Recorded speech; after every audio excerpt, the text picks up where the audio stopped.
নমস্কার, আমি তরুণ ঘোষ। কালকে আমি বলেছিলাম যে কোনো দিন মোহাম্মদ ইউনূস তিনি জিজ্ঞাসাবাদের মুখোমুখি হবেন, যে কোনো দিন যে কোনো সময়। এখন আজকে কালের কণ্ঠে যে বিস্ফোরক সাক্ষাৎকারটি বেরিয়েছে রাষ্ট্রপতি শাহাবুদ্দিন চুপ্পুর, সেখানে ছত্রে ছত্রে পরিষ্কার হয়ে গিয়েছে কতটা বিনিয়োগ করেছেন আমাদের এই প্রধান উপদেষ্টা প্রাক্তন মোহাম্মদ ইউনূস। তিনি যথেচ্ছাচার চালিয়েছেন এবং যা খুশি তাই করেছেন। শুরু করছি আমি রাষ্ট্রপতির ওটা নিয়ে নয়, শুরু করছি অন্য একটা ঘটনা নিয়ে। সেটা হচ্ছে 8ই ফেব্রুয়ারি বাংলাদেশে শেখ হাসিনা একটা প্রকল্প করেছিলেন, সেটা হচ্ছে পুষ্টি তহবিল। গরিব মানুষ যাদের রোজগারপাতি কম, তাদেরকে পুষ্টিকর খাবার যোগানোর জন্য একটা প্রকল্প করেছিলেন। সেই প্রকল্প বাবদ বরাদ্দ হয়েছিল 970 কোটি টাকা। 12 ফেব্রুয়ারি নির্বাচন, 8ই ফেব্রুয়ারি উনি ওই 970 কোটি টাকা বেমালুম ইউনূস গায়েব করে দেন। এটা কিন্তু আপনারা খবর নিলেই জানতে পারবেন বা ধীরে ধীরে প্রকাশ্যে আসবে। আমি গতকালকে যেরকম বলেছিলাম আপনার যমুনার কথা, আপনারা কেউ কিন্তু অস্বীকার করতে পারবেন না যে ওখানে পিডব্লিউডি চিফ ইঞ্জিনিয়ার গেছিলেন এবং ট্রান্সফরমার বাস্ট হয়েছিল। এখন কথা হচ্ছে আমি জানলাম কি করে? আমার জানার অনেক উপায় রয়েছে। আপনারা যদি মনে করেন সব আমি গুজব ছাড়ছি, এগুলো সত্যতা বেরিয়ে এসছে। আমি বিভিন্ন সময়ে যে কথাগুলো বলেছি, রাষ্ট্রপতির এই যে সাক্ষাৎকার, সেই সাক্ষাৎকার দিয়েই আমার কথাগুলো বেরিয়ে এসছে। তো 970 কোটি টাকা উনি তো ঝেড়ে দিলেন। এইবার এই 970 কোটি টাকা ঝেড়ে দেওয়ার জন্য তাকে জিজ্ঞাসাবাদের মুখোমুখি হতে হবে। রাষ্ট্রপতি জানিয়েছেন, আমি শর্টে বলছি, পরে আমি আস্তে আস্তে আলোচনায় আসছি। রাষ্ট্রপতি যা জানিয়েছেন, গত 18 মাসে যা কিছু করেছেন মোহাম্মদ ইউনূস সব সংবিধান বিরোধী। কোনোটাই সংবিধানের রীতি নীতি মেনে কিচ্ছু করা হয়নি এবং রাষ্ট্রপতিকে সম্পূর্ণ অন্ধকারে রেখে তিনি যতগুলো বিদেশ সফর করে এসেছেন এবং শেষ বিদেশ সফর যেটা উনি করলেন সে সম্পর্কেও উনি কিছু জানাননি। যে চুক্তিগুলো হয়েছে, শেষ যে চুক্তিটা হয়েছে মার্কিন যুক্তরাষ্ট্রে, সেই চুক্তি সম্পর্কে উনি কিছু জানেন না। ওনাকে সম্পূর্ণ অন্ধকারে রাখা হয়েছে। বিদেশ সফর যে ওনার দুটো দেশে, সেই বিদেশ সফর ওনাকে করতে দেওয়া হয়নি। তার একটাই কারণ, সেটা হচ্ছে তাকে আলোর দিক থেকে সরিয়ে দাও। যে দেশে একটা রাষ্ট্রপতি আছে সেটা যেন কোনোভাবেই প্রকাশ না পায়, তাকে চির অন্ধকারের দিকে ঠেলে দাও। এটা হচ্ছে ইউনূসের একটা প্ল্যান।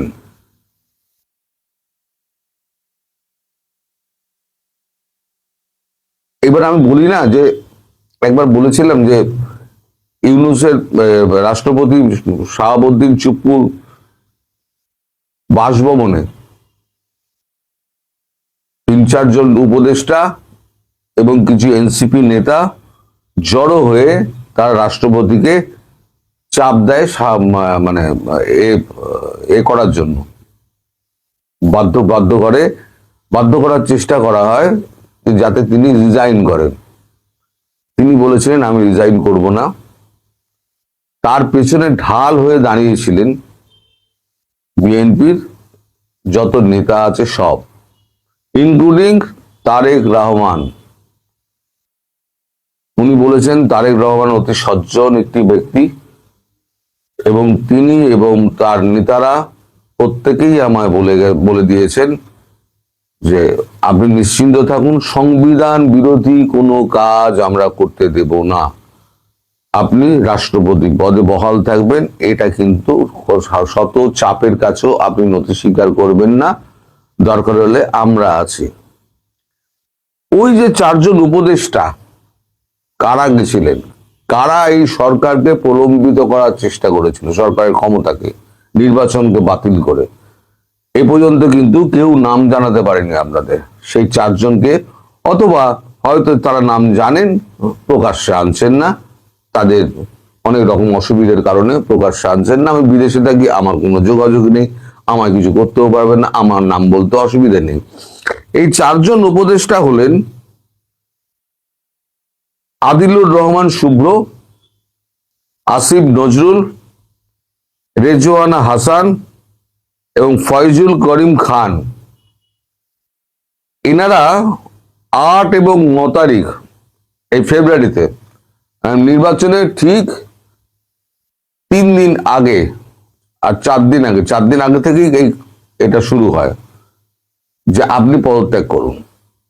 আপনি পদত্যাগ করলে তাহলে এই নির্বাচনটা পিছিয়ে যাবে। ওরা চেয়েছিল যে কোনোভাবে ক্ষমতাকে প্রলম্বিত করো, নির্বাচনকে বাতিল করে দাও। সেই সময় বিএনপির নেতারা ঢাল হয়ে রাষ্ট্রপতি মোহাম্মদ চুপ্পুর সামনে এসে দাঁড়ান। রাষ্ট্রপতি এক জায়গায় বলছেন যে আমি একসময় ভেবেছিলাম যে আমাকে মেরেই ফেলবে, নানান রকম ভাবে চাপ সৃষ্টি করা হয়েছিল গত 18 মাসে। আমাকে সরকারের কোনো তথ্য জানানো হতো না, আমি সরকারের কোনো তথ্য আমি দিলে সেটা সরকারের কাছে আর সেই আলোকে আসতো না, এমনকি তার কোনো প্রশ্নের জবাব দেওয়ার মানে এটুকু মানে কি বলবো মর্যাদাটুকু, রাষ্ট্রপতিকে জবাব দেওয়া একটা মর্যাদার ব্যাপার, মর্যাদাটুকু পররাষ্ট্র উপদেষ্টা তৌহিদ হোসেন সেটাও দেখাননি। তার যে সমস্ত প্রেস উইং আছে, তার যখন বিদেশ সফর যখন হয়, বিদেশ সফরে কথা হয়, তখন ওই যমুনা থেকে আমাদের প্রধান উপদেষ্টা তিনি একটা চিঠি লেখেন রাষ্ট্রপতির হয়ে। চিঠি লিখে তিনি নিচে বলেন এখানে আপনি সই করে দেবেন। তারপরে উপদেষ্টারা যায়, উপদেষ্টারা গিয়ে সই করে নিয়ে আসে যে আমি বিভিন্ন কাজে ব্যস্ত থাকার জন্য আমি এইখানে উপস্থিত হতে, এই দেশে উপস্থিত হতে পারছি না, এর জন্য আমি দুঃখিত। এই মর্মে চিঠিগুলো দ্রুত বিদেশ সফরের এইভাবে চিঠি লেখানো হয়েছে। এই যে কাজগুলো করেছেন না, এখন তারপর খোঁজ লাগানো হয়েছে যে তার প্রেস উইংস থেকে এই লোক সরাও, যাতে রাষ্ট্রপতি কোনো রকম ভাবে বাইরের জগতের সঙ্গে মানে যোগাযোগ না করতে পারেন। প্রেস উইং এ কাজ করছিলেন 30 বছর ধরে কিছু মানুষ, 4-5 জন আছেন, তাদের সবাইকে তুলে নেওয়া হয়। ফটোগ্রাফার ছিল, তাকেও তুলে নেওয়া হয়। তার হাত পা গুলো কেটে দেওয়া হয়। কান্তরে বলা যায় রাষ্ট্রপতিকে হাত পা কেটে দেওয়া একটা জায়গায় পৌঁছে দেওয়া হয়। রাষ্ট্রপতি বলছেন যে আমি ভেবেছিলাম যে প্রাণ যায় যাক, বঙ্গভবনে রক্ত ঝরে ঝরুক, কিন্তু আমি কোনো কাজ চাপের কাছে নথি স্বীকার করে আমি পদত্যাগ করব না। যতই রক্ত ঝরুক আমি আমার সিদ্ধান্তে অটল ছিলাম। এই যে 4 জন উপস্থিত হয়েছিলেন, আদিলুর রহমান শুভ্র, আসিফ নজরুল, রেজওয়ানা হাসান এবং ফয়জুল কবির খান, ফয়জুল কবির খানই দেখছি, ফয়জুল কবির খান, তারা রীতিমতো রাষ্ট্রপতিকে ধমক দেন যে আপনি এই দেশে শান্তিতে আপনি বাস করতে পারবেন না, আপনি ইমিডিয়েটলি এই পদত্যাগ করুন, আর আপনার নির্বাচনকে পিছোতে চাই। আমরা এই নির্বাচন এই 12 তারিখে করতে চাই না, আমাদের এখনো অনেক কাজ বাকি আছে। সেই আবার সেই মানে সংশোধন, তারপরেতে আপনার সুবিচার, তারপরেতে ওই আরো যা যা বলে এসেছিলেন এতদিন ধরে, সে তারই পুনরাবৃত্তি করেন।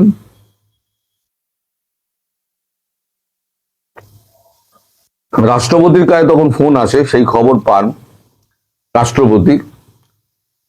রাষ্ট্রপতি যখন এই চাপের মধ্যে কাজ করে, তখন এই খবর পান বিএনপির নেতারা। তারা তখন সঙ্গে সঙ্গে যোগাযোগ করেন সেনাবাহিনীর তাদের অনুগত কিছু অফিসারের সঙ্গে। সেনাবাহিনীর অফিসাররা তখন সেখানে পৌঁছে যায়, পৌঁছে গিয়ে তাকে সেখান থেকে উদ্ধার করে এবং ওই 4 জন 8 তারিখে ফিরে আসেন। এবার সেনাবাহিনী যখন ফিরে এসছে, 9 তারিখে আবার গিয়ে উপস্থিত, সঙ্গে এনসিপি নেতারা। মানে যে করে হোক রাষ্ট্রপতিকে চাপে ফেলে তাকে রিজাইন করানো, নাহলে পরে এই 12 তারিখের নির্বাচন আটকানো যাবে না। আর নির্বাচন যদি হয় তাহলে পরে আমাদের হাতে ক্ষমতা থাকবে না, আমাদেরকে চলে যেতে হবে। আর আমরা যে সমস্ত লুটতরাজ আমরা যেগুলো করেছি, সেগুলো আমরা তদন্তের মুখোমুখি হয়ে যাব। এই তদন্তের মুখোমুখি যদি হয় তাহলে পরে আমাদের জেল, জরিমানা এবং আমাদের সাজা তো নিশ্চিত। ফলে এই সাজা এড়ানোর জন্য এবং ক্ষমতা ধরে রাখার জন্য তারা এই রাষ্ট্রপতির ওপরে চেপে বসেন। এক জায়গায় রাষ্ট্রপতি বলছেন,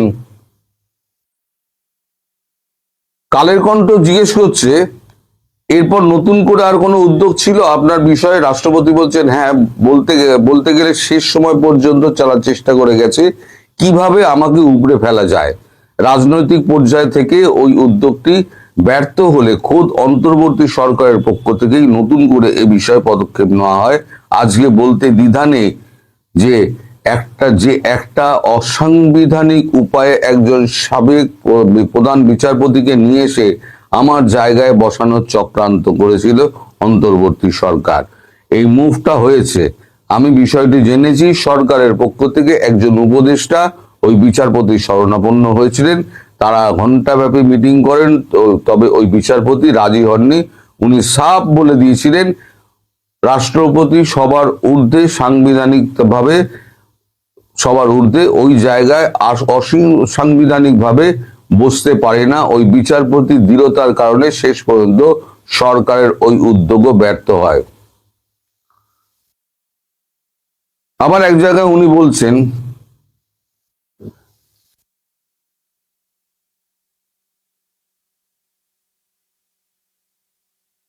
ওই পরিস্থিতিতে ডক্টর ইউনূসের কাছ থেকে আমি কোনো ফোন পাইনি। আমার পক্ষে বা বিপক্ষে কোনো অবস্থানেই তিনি ছিলেন না, বরং অবশ্য ওনাকে আমি সাহায্য চেয়ে কোনো আবদারও করিনি।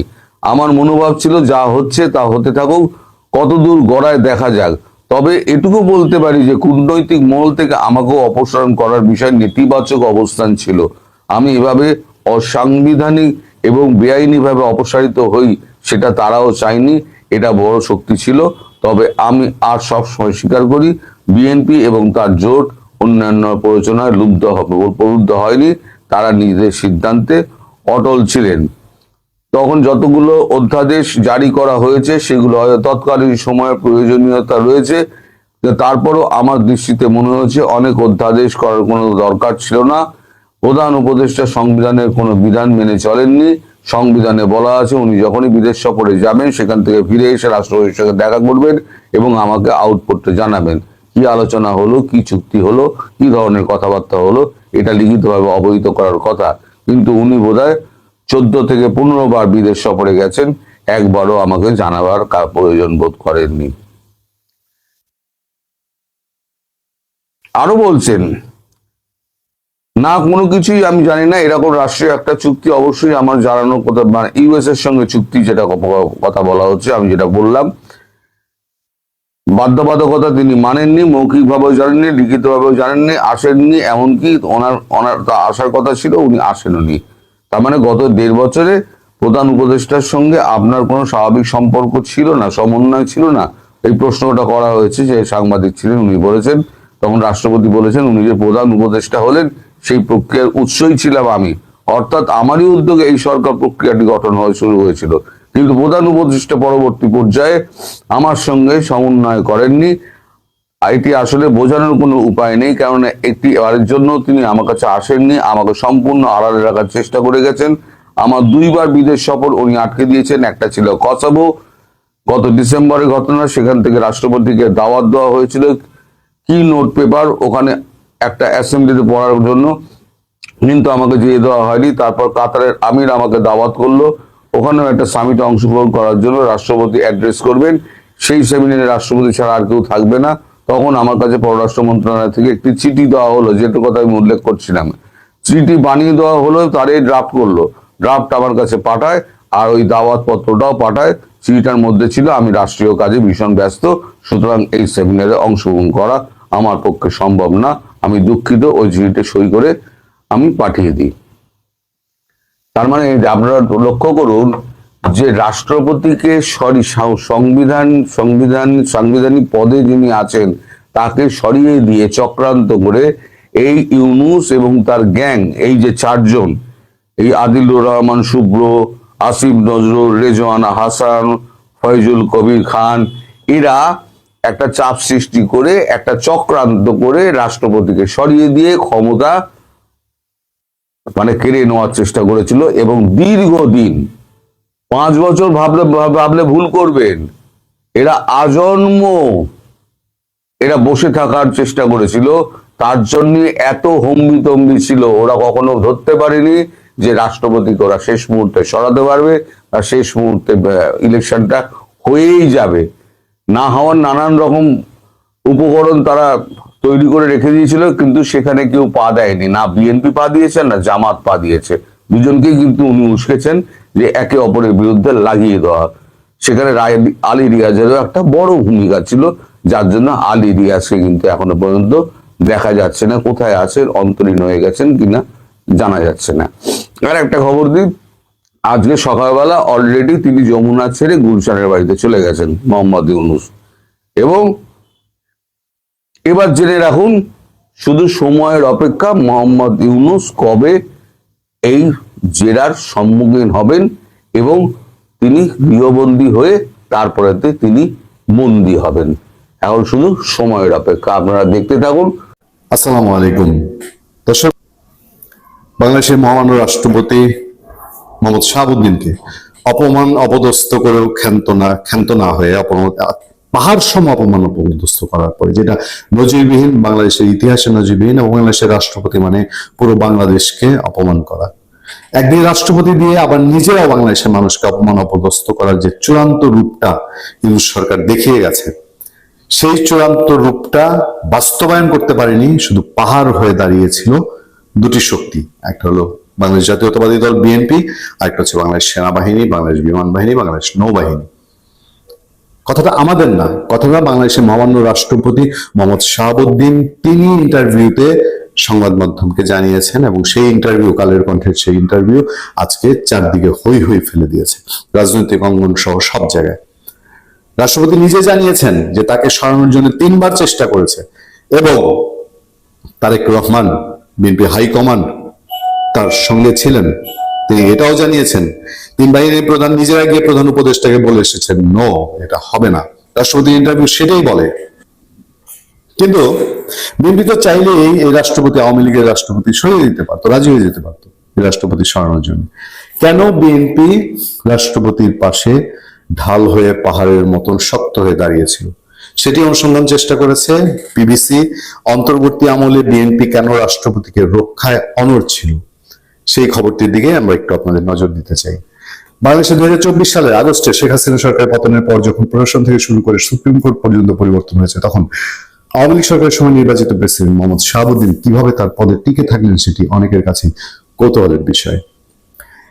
এই সময় দেশের তখনকার প্রধান বিচারপতিকে পদত্যাগ করতে হয়েছিল, এবং সংসদের স্পিকার শিন শারমিন চৌধুরী অজ্ঞাত অবস্থান থেকেই পরে পদত্যাগ করেছিলেন বলে সংবাদ মাধ্যমে খবর এসেছিল। অন্তর্বর্তী সরকারের আমলে কমপক্ষে 2 দফায় রাষ্ট্রপতির অপসারণের কিংবা পদত্যাগের দাবিতে বঙ্গভবন ঘেরাও কিংবা বড় ধরনের চাপ তৈরি করা হলেও মোহাম্মদ শাহাবুদ্দিন থেকে গেছেন বঙ্গভবনে। তিনি গত 12 ফেব্রুয়ারি সংসদ নির্বাচনের পর 17 ফেব্রুয়ারি নতুন নির্বাচিত সরকারের প্রধানমন্ত্রীকে শপথ পড়িয়েছেন। এইসব পরিক্রমার মধ্যে দিয়ে রাষ্ট্রপতি কি কি বলেছেন, আমরা এর মধ্যে আপনারা সংবাদ মাধ্যম থেকে জেনে গেছেন, আমরাও আজকে দিনের শুরুতে আপনাদেরকে আলোচনা জানিয়েছি। আমরা এর মধ্যে স্বরাষ্ট্রমন্ত্রী এবং তথ্যমন্ত্রী প্রতিক্রিয়া জেনেছি, তারা খুব সাবধানী প্রতিক্রিয়া জানিয়েছেন। তথ্যমন্ত্রী বলেছেন সরকার আরো বিস্তারিতভাবে এই ব্যাপারে তার প্রতিক্রিয়া জানাবে। স্বরাষ্ট্রমন্ত্রী বলেছেন, স্বরাষ্ট্রমন্ত্রী সালাউদ্দিন আহমেদ, তিনি বলেছেন যে নিয়ম অনুযায়ী যা হওয়ার এবং বাক স্বাধীনতা সবার থাকবে, যার জায়গা থেকে সে বলবে, যার সেটা উত্তর দেওয়ার সে দিবে। সেই সময়ে কেন বিএনপি অনড় ছিল সেটি বিশ্লেষণ করতে চাইছে বিবিসি। বলা হচ্ছে রাষ্ট্রপতি পদ থেকে মোহাম্মদ শাহাবুদ্দিনের অপসারণের দাবি যখন উঠেছিল তখন বিএনপি সিনিয়র নেতারা রাষ্ট্রপতি অপসারণের বিরোধিতার কথা বলেছিলেন প্রকাশ্যেই। তখন তারা এর পরে রাজনৈতিক স্থিতিশীলতা নষ্ট হতে পারে, সাংবিধানিক সংকট হতে পারে, কিংবা নির্বাচন বাধাগ্রস্ত হতে পারে, এমন কিছু যেন না হয় সেই যুক্তি তুলে ধরেছেন। কিন্তু এখন আর বিষয়টি নিয়ে প্রকাশ্যে মন্তব্য করতে রাজি নন দলটির সিনিয়র নেতারা। দলটির স্থায়ী কমিটির সদস্য খন্দকার মোশাররফ হোসেন বলেছেন, এ নিয়ে কি আলোচনা হয়েছে সেটি তার জানা নেই। অন্তর্বর্তী সরকারের সময়ের দলের হয়ে গুরুত্বপূর্ণ ভূমিকা রাখা স্থায়ী কমিটির আরেকজন সদস্য নাম প্রকাশ না করার অনুরোধ করে বলেছেন, রাষ্ট্রপতির ইস্যুতে তাদের অবস্থান ছিল এমন যে যাতে করে এটিকে কেন্দ্র করে দেশের স্থিতিশীলতায় কোনো সংকট না হয়, যা সার্বিক রাজনৈতিক পরিস্থিতিকে আরো বিপন্ন করে তুলতে পারে। বিএনপির নাম প্রকাশে অনিচ্ছুক স্থায়ী কমিটির সদস্য বলছেন, বিএনপি তখন সাংবিধানিক ধারাবাহিকতা অক্ষুণ্ণ রাখা ও দ্রুত নির্বাচন আদায়ের নীতি নিয়েছিল। তারা মনে করেছেন শেখ হাসিনা পতনের পর যখন সব সংবিধান অনুসরণ করেই হচ্ছিল, তখন অসাংবিধানিক পন্থায় রাষ্ট্রপতিকে সরানো হলে সেটি পরিস্থিতি আরো অবনতি ঘটবে। রাজনৈতিক বিশ্লেষক মহিউদ্দিন আহমেদ বলেছেন, শেখ হাসিনা পতনের পর শুরু থেকেই বিএনপি নির্বাচন চেয়ে আসছিল এবং নির্বাচন ঝুঁকিতে পড়বে এমন কিছু দলটি সায় দিতে রাজি ছিল না। রাষ্ট্রপতিকে কেন্দ্র করে নির্বাচন অনিশ্চিত হোক সেটি তারা চায়নি, কারণ তারা জানতো যে যত দ্রুত নির্বাচন হবে তত তারা ভালো করবে। এজন্যই রাষ্ট্রপতিকে অপসারণের বিপক্ষে তারা অবস্থান নিয়েছিল বলে আমার মনে হয়। এই হচ্ছে বিশেষজ্ঞদের মত।